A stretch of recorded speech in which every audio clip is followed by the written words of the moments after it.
Hey Marvel Strike Force fans, this is your friend the Fasting Comic Guy here, and today is my top 10 list of characters for the April edition.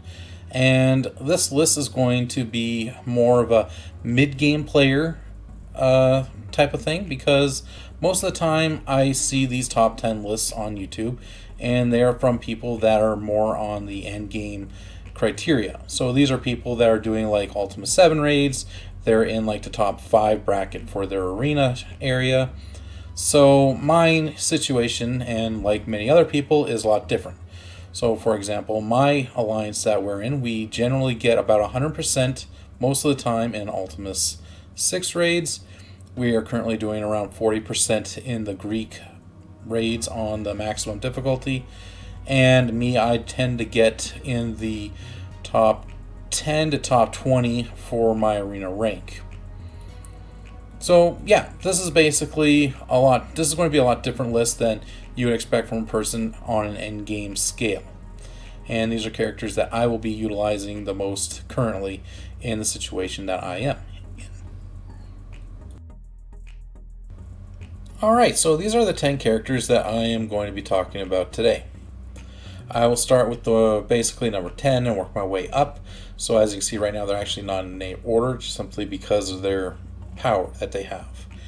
But number 10, I guess, on the list would actually be Thor. Now, Thor was first introduced back in 1962 in Journey into Mystery number 83. He's got superhuman strength, durability, speed, and he has long life. He basically lives immortal. So why is he great? Well, basically, he is part of the Asgardian team, who are the number 1 war defense team in the game currently right now, I believe. Now, I know some people might say no, Hydra is the best, but I still think Asgardians are the best. Now, the nice thing that he does, he's basically the powerhouse of the Asgardian team.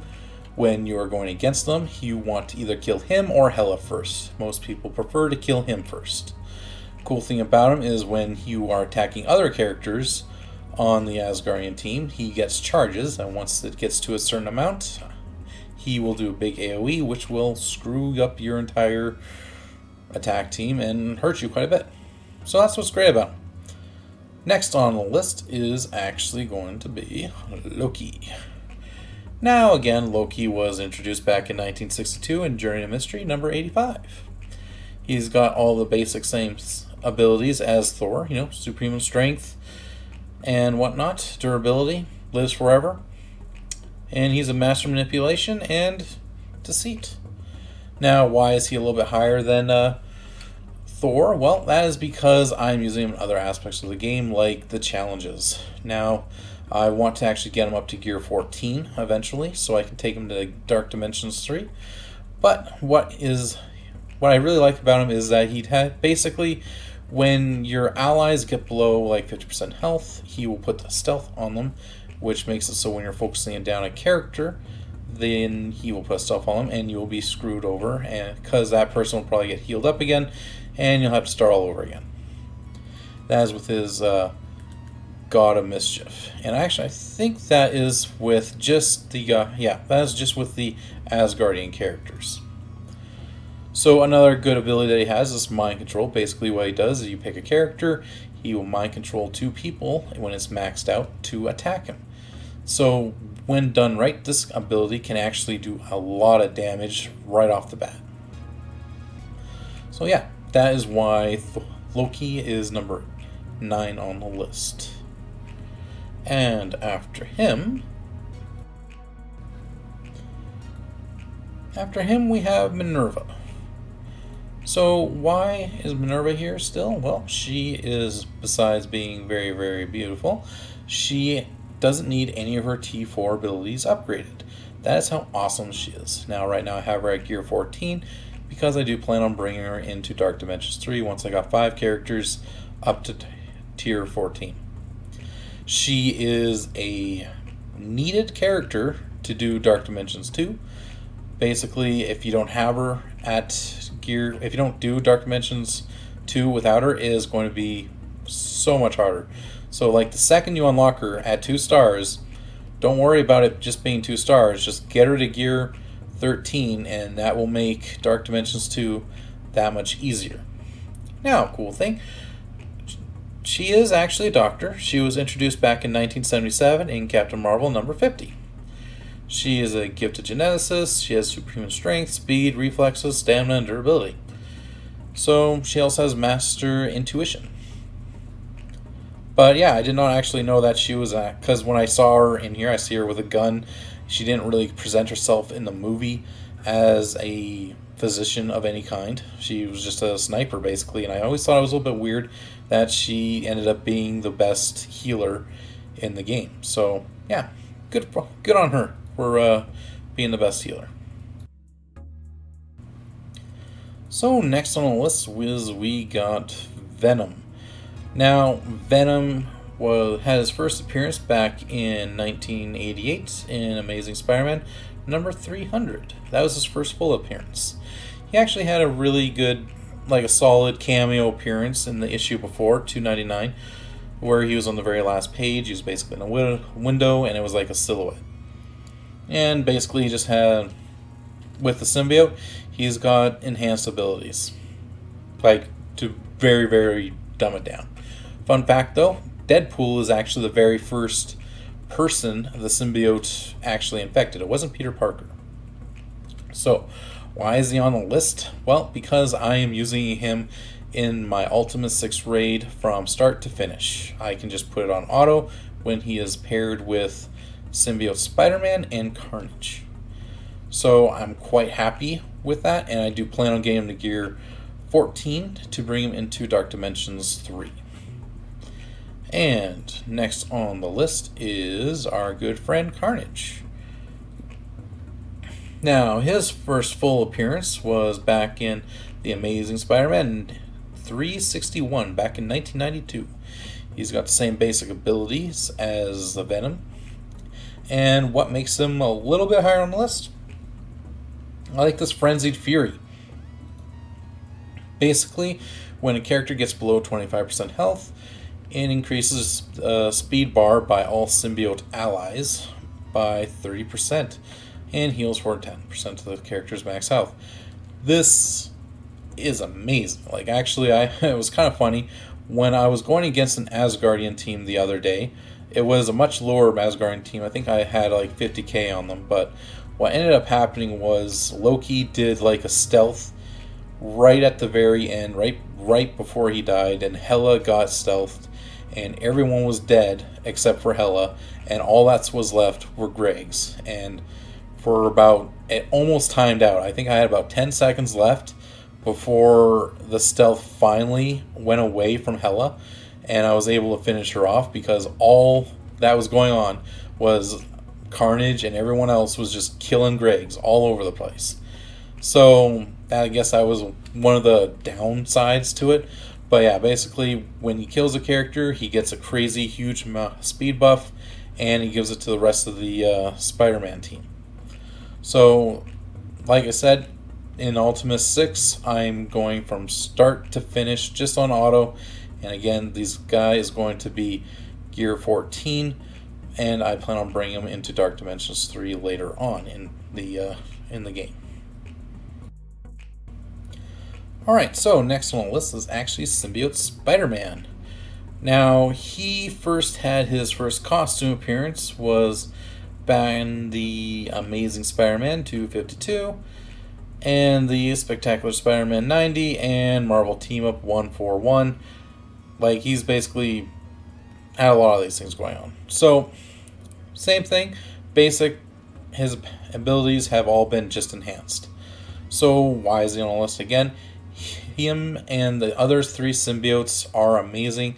Like, Spider-Man and Miles don't make the list because I happen to see, like, I notice a lot, they will die very, very frequently, and I'll have to, like, resurrect them basically after, like, revive them after each time they do. But these 3, like, they basically, Miles and Spider-Man can die early on, and these 3, Venom, Carnage, and this guy here will just finish up the job, no problem. Like, I don't even need Miles or Spider-Man to do my Ultimate 6 raids. And as you can see, he's almost at gear 14. Just waiting a little bit on these for some reason. It's been like a month and I've only seen 2 pop up in the store. I apparently have really horrible luck on it. Great T4 to put on him. The perfect host basically increases everybody's health that are part of the Symbiote team. And I also want to do the web slam to make the slow last an extra turn. And of course do the extra damage. That's not a bad thing to have either. And he is probably my favorite character in the entire game and comic books in general. So, after Spider-Man, I like to use Scientist Supreme. Now, why is she on the list? I'm not actually using her too much very recently because I used her in my Dark Dimensions 2 runs when I was just going I was just basically doing it till I got the maximum completed runs done so that I could basically get the little avatar purple thing around my character. But standalone character, she is great. What she does is basically she will toss a whole bunch of debuffs on the enemy team, put a whole bunch of debuffs on you at the same time, but then she does the field trials, which will flip all those negative effects and turn them into positive effects. So I'm trying to get her to gear 14 so I can use her in Dark Dimensions 3. Like I said, she was really, really helpful in Dark Dimensions 2. I hear she is a really, really needed character for Ultimate 7 raids. I haven't actually been able to get into Dark Dimensions 3 yet, and I haven't done Ultimate 7, so I can't tell you how well she actually is. But everyone swears by it. But I'm a mid-game player, so I'm only in the Ultimus 6 raids. But I have tried using her with like combos like with Invisible Woman, Minerva, Captain Marvel, her, and they did all really, really well going from start to finish. Fun thing, she actually did have her first appearance in the comics in Captain America 133 back in 1971. So, yeah, that's pretty cool. And the next character on the list. So, next one on the list is Hela. And Hela first was introduced in the comics back in 1964 in Journey into Mystery 102. She has superhuman strength, stamina, durability. She does black magic, telepathy, and life expansion. Reincarnation, teleportation. She has a deadly touch. So, yeah, she's pretty awesome. What makes her great in the game is she has a little minion called Greg. She is part of the war defense team, the Asgardians, the best one in the game. Nice thing about her when she is on war defense, basically when a character dies, so say you kill Sif, she will summon another Greg. Then you kill Heimdall, she'll summon another Greg. Kill Thor, she'll summon another Greg. And basically it will just be her and a whole lot of Gregs on the field, which basically every time Greg dies, she heals a little bit, and the more Gregs on the field, the worst. So, nice T4s to have on her are her Death Knives and the Goddess of Death. Basically, this one just, increases the max health of all the Asgardians and all that fun stuff. This one's nice because it spreads more negative effects throughout the entire team. I do plan on bringing her into Dark Dimensions 3.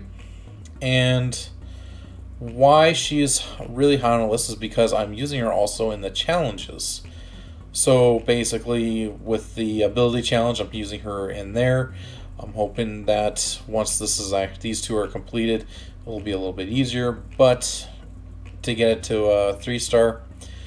But yeah, like I said, she is one of the best characters in the game, and I highly recommend farming her if you can. Get her up to 7-star and just use the hell out of her.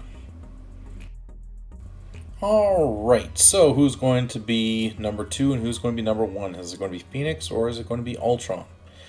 Well, number 2 on the list is actually going to be Ultron.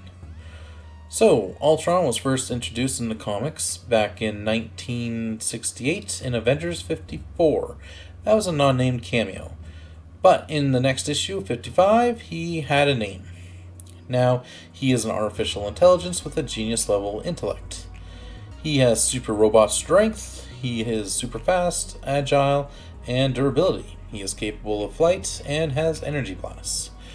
Now, where is he being used the most on my roster? Well, right now I am using him mainly in my arena team, which is helping me to stay in the top 20. He was used primarily in my Dark Dimensions 2 runs after I completed it the first time. So basically, after you've completed Dark Dimensions 2, drop everything that you're doing and just throw everything you have into this character because you will not regret it. He is pretty much a one-man army.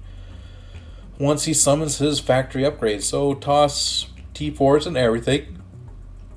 I do plan on getting him to tier 14 so I can see how he does in Dark Dimensions 3. I haven't actually heard that many great things about him in Dark Dimensions 3. Apparently the characters there just one-shot everybody like crazy, so before he even has a chance to do his factory upgrade, he's basically dead. So that, since he has no red stars, is why he's not entirely recommended for Dark Dimensions 3. But I also hear he is quite useful in Ultima 7 raids. I don't use him in my Ultima 6 raids because, like I said, I'm using the Spider-Man team. But yeah, he is number 2 on my list because he is such a valuable character. If I wanted to, I probably could use him in my Ultima 6 runs, but I just choose not to because I want to have fun with my Spider-Man team. But I do use, he is very, very key to my arena team. So yeah, that's why I recommend Ultron as number 2 on a character that I'm currently using the most on my list. So that's number 2, Ultron. So, number 1 on the list is, of course, the red-headed Phoenix character. Now, she was first introduced in the comics back in 1976 in Uncanny X-Men 101. She has telepathy and telekinesis, and she has vast abilities to manipulate matter and energy. And she also has cosmic awareness. So what makes her great? Basically, when you kill her, she gets all mean and just destroys the other team. And yeah, that's basically, yeah, her goal is to let her die, and when she dies, she just turns into a big fiery phoenix and blows everybody up. I can use her in any aspect of the game. She is pretty much recommended as a key player for like the first 8 nodes in Dark Dimensions 3. So that's why she is actually at Gear 14. I'm happy I was able to get her there. And she's just waiting for her turn for me to finish up a couple of other extra characters to get to Gear 14. I just have the worst luck on the planet when it comes to the store and giving me those darn items. I like to upgrade all of her abilities. I will upgrade this eventually, but right now I'm actually saving up for Black Bolt, just so I can see how he will do in the arena meta, basically. Because with Phoenix and Ultron, she basically got me in the top 20. But once they introduced Black Bolt, before they introduced those characters, I was in like the top 5. But since they introduced those guys, I dropped down to like the top 20. So I'm hoping that once I unlock Black Bolt, she will still be part of the team, but I'm going to have an arena team that will consist of Yo-Yo, Black Bolt, Phoenix, and Ultron. And I forget, probably Mr. Sinister for the 5th. And I'm hoping that will be a good team to use after that. But yeah, Phoenix, basically, she is the most powerful character in the game.